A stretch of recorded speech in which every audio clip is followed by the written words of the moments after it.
জয়গুরু। পরনিন্দা সম্পর্কে শ্রী শ্রী ঠাকুর এবং পূজ্যপাদ শ্রী শ্রী দাদা কি বলেছেন জেনে নেব এবারে বিস্তারিত। শ্রী শ্রী ঠাকুর বলেছেন, পরনিন্দা করাই পরের দোষ কুড়িয়ে নিয়ে নিজে কলঙ্কিত হওয়া, আর পরের সুখ্যাতি করার অভ্যাসে নিজের স্বভাব অজ্ঞাতসারে ভালো হয়ে পড়ে।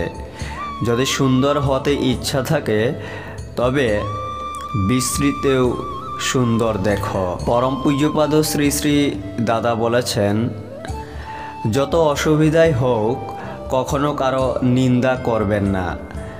যদি নিন্দা করেন, যে অবগুণের জন্য করছেন ওই অবগুণ যদি দূর না করতে পারেন, নিশ্চয়ই জানবেন ওই অবগুণ আপনার মধ্যে ঢুকবে, আপনি ওই রকম হয়ে যাবেন। কখনো নিন্দা কথা বলতে নেই, উচ্চারণও করতে নেই। কারো সম্বন্ধে খারাপ কথা বলতে নেই। গুণ আগ্রহী হতে হয়, গুণকীর্তন করতে হয়। যা তার ভালো গুণ তার উপর দাঁড়িয়ে তাকে ঠাকুরের মানুষ হবার সুযোগ দিতে হয়, যাতে সে ইষ্টপ্রাণ হয়ে উঠতে পারে।